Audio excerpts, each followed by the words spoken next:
Hello, everybody, and welcome to Music Industry Insights Worldwide. Today, with the awesome Carmen with us. Hi, Carmen, how are you? I'm good. Thank you, Saskia. Thank you for having me. I'm very excited to chat Oh, with you today. likewise. And thank you ever so much for coming along today, speaking with us, sharing your story, your views, and your expertise. Very much appreciate it. Do you want to tell the listeners a little bit more about yourself, where you're from, and what you do? Sure. I'm born and raised in San Francisco in California. First generation San Franciscan is what I usually say. Yeah. And yeah, lived here my whole life, but been very fortunate to, be able to travel around the world and have incredible experiences, due largely to music and my passion for food and travel. Yeah. I do a lot of different things. But I've been in music in one way, shape, or another since a teenager, really. Um, But right now, it's more on the activist, musician, creator, writer side. that's great. And have you had an education when you got into that, or how did you get into that in the first place? Oh, wow. That's a really great question. I think it's really about interpretation. And I interpret that as I've been in music my entire life. I grew up in a Latin family Lovely. and raised with music. I mean, that's all I knew Yeah. from the day I was born, from, listening to everything from mariachi music to merengues to boleros. I didn't really have the traditional uh, musical experiences because of my culture, right? Yeah. It was different. And, I grew up admiring and listening to composers Mhm. that no one else knew, right? Like we're talking Armando Manzanero is one of my favorites. And I grew up listening to artists like Pedro Infante, Vicente Fernandez, Celia Cruz, Um, Alberto Vasquez, Ricky Carr, yeah. right up to Yeah. Herb Albert. Yeah. So yeah, I grew up with music as a part of my culture, Yeah. and it was really for me just the transition was everything that I did was around or surrounded by music. I remember actually in fourth grade, so Yeah. 9 years old roughly, you know, there's always those stories, right? When you're different than other kids, I know that word. I know that very. right? And there's different variations of different. Yeah. And in your heart when someone is coming at you with certain energy. Right. So Right. I mean, there's a big difference Mhm. when someone says, "Oh, where are you from?" Yes. versus I get "Where that. are you I from?" get that too. Yeah. Yeah. Yeah. Yeah. Right? Really understand. And so yeah, it was just one of those things where it was early on. So where are you from?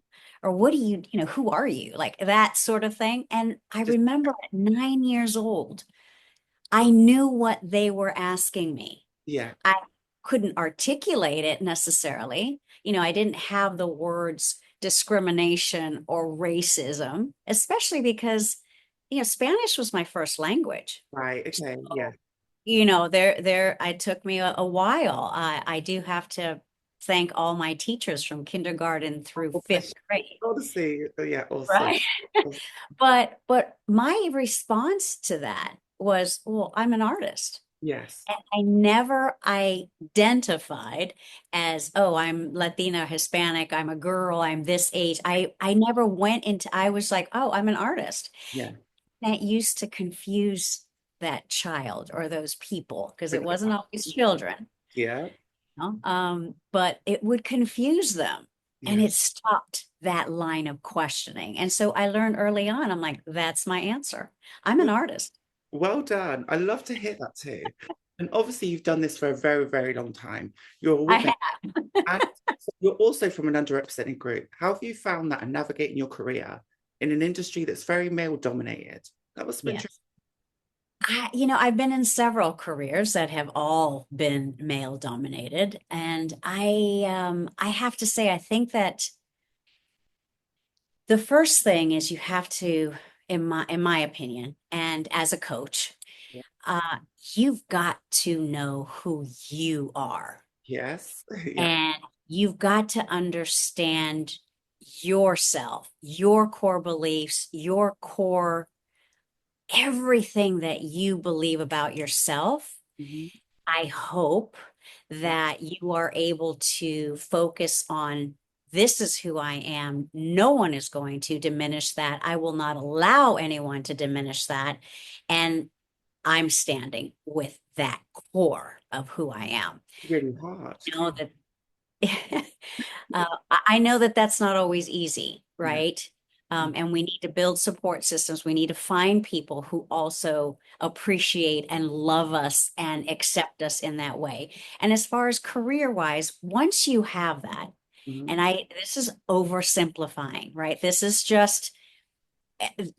the end result that I would wish for every woman, Go on. every Yeah. right, every human being, and we all have different paths and journeys to get there.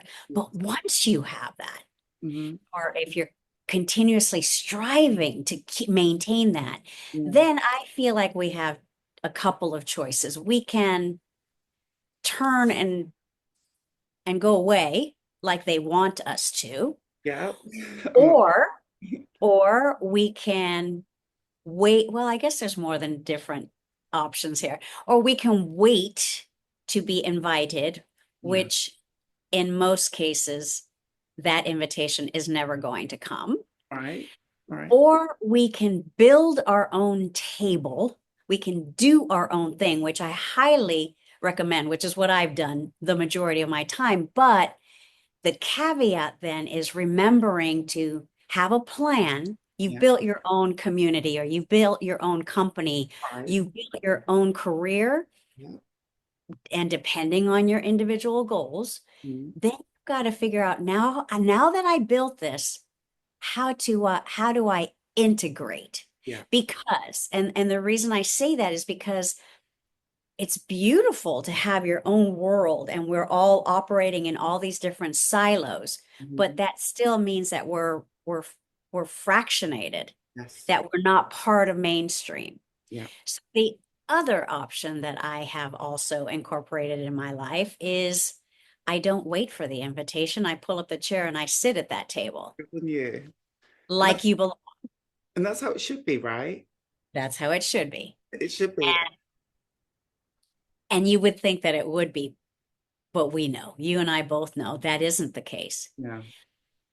But I think if you have that knowledge and that core belief in yourself, you can get invited. I've been invited to some of the tables that a lot of other women and other women who look like me have not been invited to. But don't forget to bring others along with you. It 100%. doesn't, right? It doesn't do any good to not help someone else, in my opinion. Yeah, you physically can't do it by yourself. And another thing that I'm really getting from you is that authenticity. You know, you've got a story, you're seeing through things through a certain lens, but that authenticity shines through. Do you want to tell us a little bit more about how important that's been on your journey? It's everything, actually. I think, like as I mentioned earlier, self-identifying, self-labeling myself as an artist.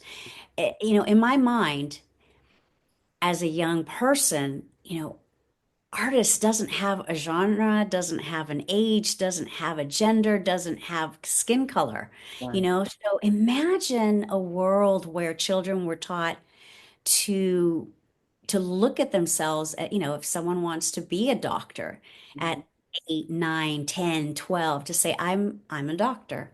I heal. I'm a healer, Yeah. or I'm going to be an astronaut. I'm going to be an explorer. I am an explorer. It's Mhm. very different than all the labels that the world tries to put on you, because those labels, in my opinion, again, those labels are then used to segregate, to separate, to divide, to conquer. 100%. I totally agree. And this is a problem that I find is I'm a trans woman and I'm multiracial, but a lot of people want to put me in a box. I don't belong in any box and I don't want any special treatment. I just want to be treated for what I bring to the table and my special talents. And I think Right. that's something I'm really getting from America at the moment is it should be talent based. It shouldn't always be about who you are or what you are. But at the end of the day, what do you bring to the table and what problem are you solving? So I'm sure you've come to an industry, Carmen, and you've done this for a while. Did you have to find a problem and then solve it? That's a really great question. I think that's what we're do that in this phase of my life at this point, because, again, being a woman of color, and now crossing that threshold over 50, Right? way over You do 50, it. You it's said a whole different ballgame. So, I think for me, what's beautiful about going through all the challenges in life. I mean, I'm going to circle back to this point, but I also wanted to say, I think that one thing that we cannot allow ourselves to forget as artists, as writers, as performers, as entertainers is there are a few what I call the golden threads yeah, that unite us all. And that is, music is one. So we'll focus on this. And if it wasn't for that thread of music throughout my life, guiding my career choices, mhm, the way that I walk in the world, the way that I present myself, the way that I express myself, mhm, I started early on journaling, writing, all that poems, all that turned into songs. yeah, And then full circle, going back to all those journals, all those songs and all those small poems, and those are turning into the writings, awesome. right? The Yeah, book, the thing that's coming, whatever's next. But my point being is that that thread is what has allowed me to travel the world, find and meet incredible people like yourself. I mean, I know I'm not there in the UK right now, but through technology, we are here. We are, chopping it up. We're talking, we're getting to know one another. And the commonality of that is music. yeah, It has brought joy. It has brought me relationships like this that we're developing now.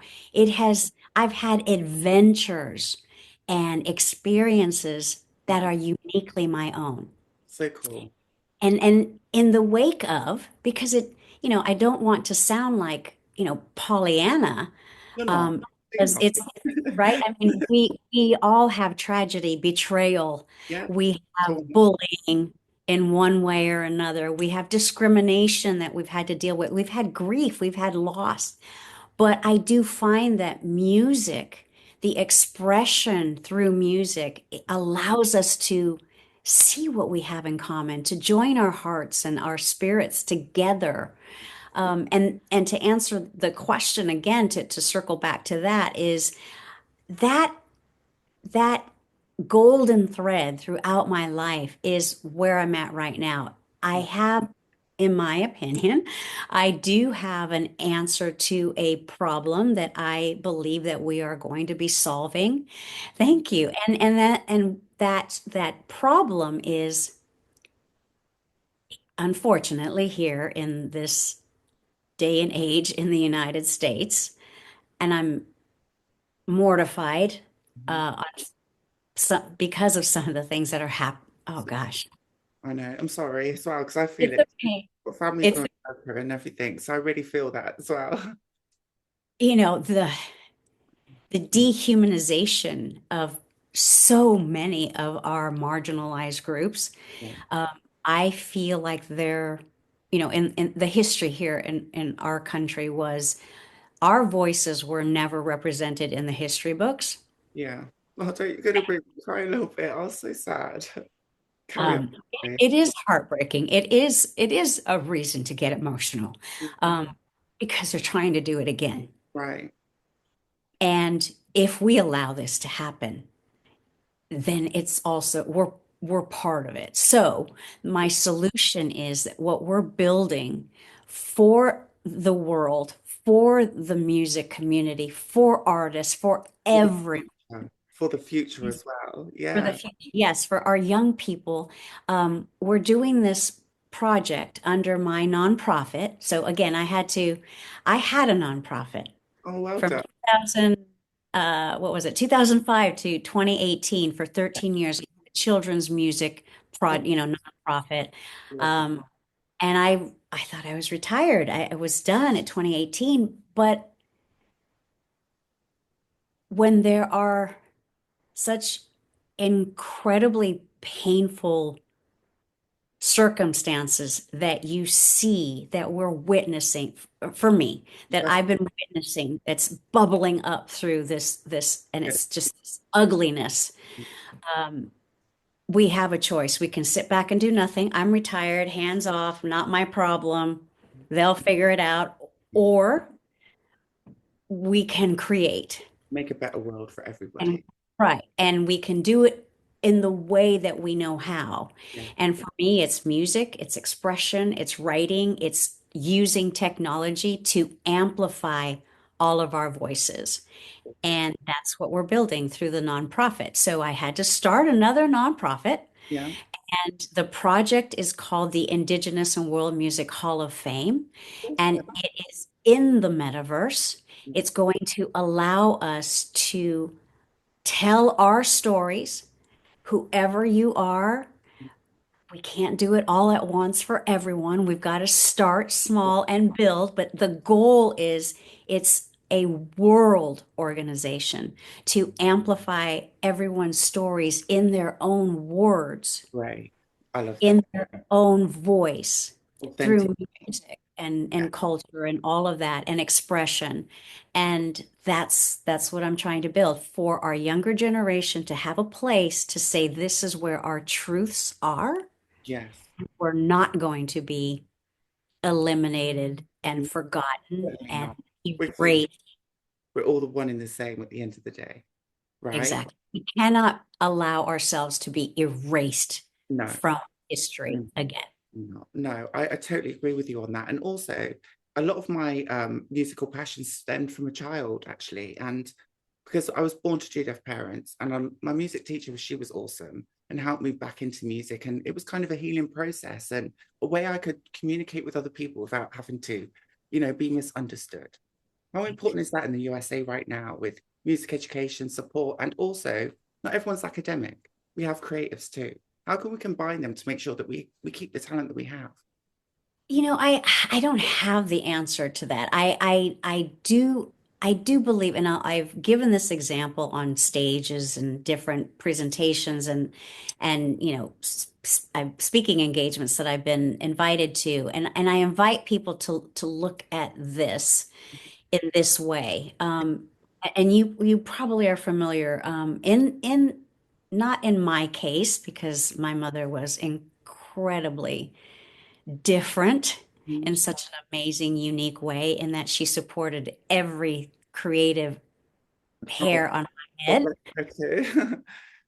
And I realize that not everyone has that, Yeah, particularly in the Latino culture. Most children are usually discouraged and dissuaded from being artists, musicians, painters, sculptors, writers. And there's a reason for it. yeah, There is a logical reason for it. It's the pain, it's the suffering that our previous generations had to experience, right? And many, I would say most Latino Hispanic children are told, oh, you need to be a doctor, you need to be an attorney, you need to be a CPA, yeah. go be a nurse, but Do don't music. be an artist. Don't do music, right?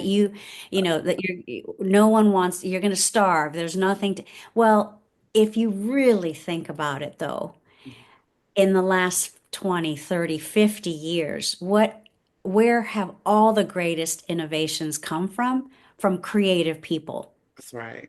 That's so And true. maybe not necessarily musicians, but creatives We're all have, the same. Yeah, like in the creative sphere, I think, we all create something. We're all bringing something to the table, all trying to make a difference, but we're doing it through a lens that we see and what we've been through, and as, how is it? as it should be. Yeah, right. And how have you found that and incorporated into your work and what you bring out at the moment? It's the only way I know how to create Same here. something. Same here, right? I don't know any other way but my experiences and where my heart leads me and my core beliefs, again, of who I am and what I believe. I want to share that with those who want to receive it. I think the other beautiful side of being an artist and being a creative person is that early on, Yeah, when you put yourself out there on a stage, for example, you that not everyone is going to appreciate right. what you've created, the song you wrote, the message that you have, the painting that you painted. You know that. And I think that when you are a child and you experience that, because you will get criticized, you will get bullied, but you still continue on. You realize that you're not doing it just for yourself, which is part of healing, like you said. Yeah. 100%, I believe. Even if it's one person in the audience that loves your song, And but the, you've connected. right, just that one person's enough for And, me. and It's just, exactly. So when you've got two or 10 or 20 or 1,000, yeah. and I'll also say it's not always your relatives and your family or your friends. They can sometimes criticize you the most, which Yeah. to me several times. And I think, the further you go down that path, it's sometimes you really realize who's there for you and who isn't. I'm trying to connect with people because sometimes, I'm trying to make a community and I'm trying to represent, but I'm also trying to help other people understand at the same time. So it's like empowerment, education, and inspiration, which can be a lot, right? I love it, but you're so good at it. What you're doing is so critical and it's so important and courageous. I feel down sometimes, though. Thank you. It gets me down. Thank you. And sometimes I feel like, am I doing enough? Is it good enough? Am I bringing enough to the table? Am I doing enough? Have you ever? Okay, you're going to stop that. I'm going to tell you right now, you've got to stop that. There's enough people out there questioning it. Yeah. You don't need to be one of them. Oh, You are doing enough and you're doing more than enough. thank you. And again, if one person watches this Yes. conversation that you and I are having, that is a job well done. So Oh, well done. oh, thank you, Carmen. And do you know what another thing is I find is it's really important to represent, but how do you feel equality, diversity, inclusion is at the moment, especially coming from an underrepresented group? I think as here, this is my only experience Yeah. in the United States. I think we have to remember that when people are, let's go back to childhood, when kids are bullying another child because that child is different, Yeah. when when they're doing that, it's because they don't understand. They have been taught to hate. I Yes. do not believe that children are born into this world hating. No, they I don't. believe that they are taught to do that. They're taught to be judgmental. They're taught um, to hurt others Mm. in order to feel better. And all of that is, in my opinion, coming from a place of fear, Yeah. fear of being replaced, fear of their things, whatever it is that they value, being taken away from them. Yeah. Uh, it, I, I really don't know what else to do other than to continue to do the work that I do based on compassion and empathy. 100%. But I will say this, I think it can be a painful uphill battle when when the people who are your leaders, the leaders of your country now, Mhm. when they are incapable and or unwilling Yeah. to be compassionate and empathetic, it is a battle. That's how I feel It, right now. Even in we the UK, you think it's any different from the US? It's really not. It's really, really not. And everyone's like, oh, the UK's doing really good. It's not. It's actually really not. It's sad to see. We don't support talent. We're not seeing the right people in the right places. And I really want to see that change because, I look at equity, diversity, inclusion, and a lot of them are saying they do something. They're just ticking a box, but they're not having that meaningful action. They're not making any difference, at all. I, there's so many companies and corporations here in the US that are rolling it back. Mhm. And again, it's out of fear. They're being threatened with whatever it is they think, you know, is going to be taken from them or Yeah, has been taken from them. But, again, we have to have a very clear understanding of these jobs that they say that immigrants are taking from. They don't want those jobs here in the US. the same in the UK too. The same here too. Right. I mean, if that were the case, then they should be able to recruit Mhm. college kids to go and pick the strawberries and the artichokes and the lettuce. They Wow. shouldn't have a problem replacing those people, right? Mhm. But I do think there is the ability through music and education and writing and conversations like this Yeah, that perhaps someone might change their mind. I hope so. That's what I always think as well. And it can be a challenge. But how do you think, it's going at the moment? And what would you like to see improve in the next couple of years? Because I think it's something that, we talk about a lot and there's a lot of tick box exercises, but I've been doing this for a long time. I've not got any funding. I've not got any support. I've not got any help. I've applied so many different times. That's not made a difference. And I don't really want to use tags or labels because that's not really what I'm about. I'm just a human being, but I bring talent to the table, right? And I'm quite different, but I don't get appreciated for that. And sometimes I feel I'm disrespected or misunderstood, and that can be really challenging, like you said. I I don't know that that's going to change anytime soon. Right. I think we have to hold on to our courage Hmm. and continue to do what we do in the way that we're able to do it. Yeah. And I'm going to repeat what I said earlier. It is enough. It's all we can do sometimes. Yeah, exactly. Yeah. All we can do is focus on our little corner of the world sometimes.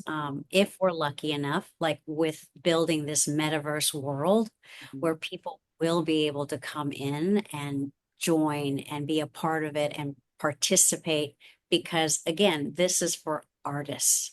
Awesome. The avatars as well, because that's the avatar world as well, isn't it? Tell us Exactly. more about Exactly. metaverse, because I know about that, but some of the listeners might not. So let's tell everyone what's the metaverse and what does it mean? Well, it is, and this is the ironic part is that I am zero tech person, I, but I, but I know about it. um, but to be honest, I'm going to go back to when I was 14 years old, and I always imagined that there must be a place somewhere Mhm. we could all, at that time, I was already writing, I was already uh, creating poems and expressing those desires. Thank you. And Mm. I have to say, I do have to credit all of my teachers from kindergarten through fifth grade, but one in particular, and I think you'll love this story as much as I love it. But my second grade teacher, so second grade was the first year where I was now fluent in English. Okay. In, kindergarten and first grade, Hello. I was struggling, still Yeah, needed, and I had incredible teachers that were tutoring me on their own time during their lunch. They were helping me. that's what I I did am, with music. That was how I did yeah, music too, actually. right, right. In my break And time. oh, that's so lovely. And my second grade teacher was actually British. Her Yeah. name was Mrs. Swanee. She came from London. She was a former actress.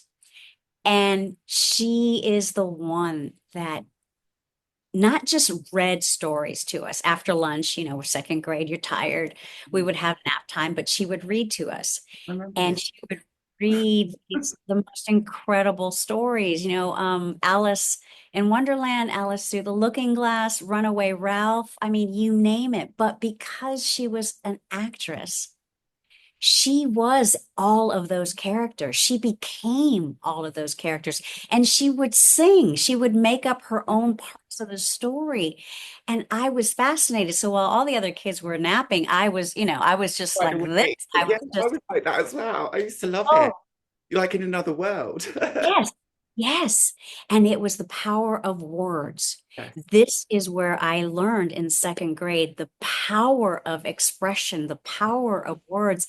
And I wanted to take command of my new language. Good on I don't you. know if that makes sense, but I But, knew that yeah. for me, that was my toolkit. That was my road to expression, to freedom. And then as I got older, it became more and more apparent. And that led me to, I want to create these worlds like in these books. Good on you. So I didn't have the name, the Indigenous and World Music Hall of Fame. I didn't have that name at 14 years old, but Okay. I knew I wanted to create something that was extraordinary. And I knew, like you said, it's like putting a band together. It's Yeah. like writing a song. I'm a lyricist and I can come up with a melody, but the song doesn't take life until I have my writing partners, Right. my Exactly. bandmates, like Right. we collaborate and Yes. create together, and now it becomes ours. I love So that. at 14, I knew that I wanted to create this world. I didn't know how, and I didn't grow up Oh, working in as a tech, you yeah. know. Yeah. I grew up around Silicon Valley, so I knew that there were people that could do this. So Yeah. you start talking to different people, and now the metaverse is where it all clicked. And this was a little over 2, 3 years ago. This is where we can create this world. Well, all artists are welcome. Yeah. First, Across. we have to build the infrastructure, and the metaverse is a place where our avatars live. So it's for lack of a better description, but maybe it might simplify it for those that don't know. And I think a lot of people in my age group are completely in the dark about what is the metaverse. But Yeah. it's like the animated version or the cartoon-like version of you Yeah. in Artistic. this other world, right? And it's just this beautiful place for expression and music and coming together Yeah. 100%. with hopefully none of the biases, none of the prejudices. Fingers crossed. That would be awesome, wouldn't it? And then to invite people from all over the world into this space. I think we're on the right track. We're, again, it's a nonprofit. But we want to be revenue positive so it can be sustainable so that it can live in the future for our young people. Yes. They come and chat with us, with our avatars, learn our stories, but then also create their own. Yeah. And so our purpose is to raise the money that we need right now. We're already partnered with, we just signed our agreement with conectado.com, which they Yay. already have built Awesome. Yeah. this Well, metaverse. And yeah. now we're going to populate it with artists and creatives from everywhere, every age group, every ethnicity, everything. It's that is what I dreamt of when I was 14 years Oh, old. that's lovely. And it's And also now about the digital personality, isn't it? It's like you can buy digital clothes, digital fashion, digital looks, and you can I, buy as well add-ons and whatever you want, right? Be a whole correct. And I think it's important to understand that, you know, some people say, oh, well, it's an escape and it's not the real world. But I used to escape with the books. activity is escape. That's what it is, right? Right. I mean, my escapism was reading all those books and being in that world in my imagination. I was Alice in Wonderland when I was in second grade. In I Oxford. That's what it was made. did, Harold and right? right. We had those adventures because we were able to use our imagination. So what's the difference between escaping into our books Or I or mean, escaping into the metaverse? right. I love that. And well done. If anyone can connect with you, Carmen, or find out more about your work, your projects, or donate, how would they do that? Please go to Divina World Foundation. That's DIVINA worldfoundation.org. Um, And you can connect with me there. If you want to be a sponsor, if you want to donate, if you have ideas, we have an incredible advisory council that we're building that we can use support from other people around the world. I want to have a separate conversation with you. Just As I'm brainstorming here. But I think that, yeah, that's the best place to connect with me for the Divina World Foundation website. And I'd love to have a conversation with you all as well. Thank you. I'll leave a link in the description below. And please go and support listeners. Please make sure this work happens. If you want to find out more about the metaverse, please do that. And I just want to say thank you, Carmen, for everything you shared with us, for doing all the great work you're doing and representing the Indigenous community, because that's the original Americans, North and First Peoples Central America. everywhere. Really, really. First Peoples everywhere, and those stories are important. Your story is important. Our viewer stories are important. All of our stories are important. And I think if we work together, Yes. our voices will be heard. And I really respect that. Thank you ever so much. And we'll Thank speak. you so much. And you, likewise. Bye. Bye.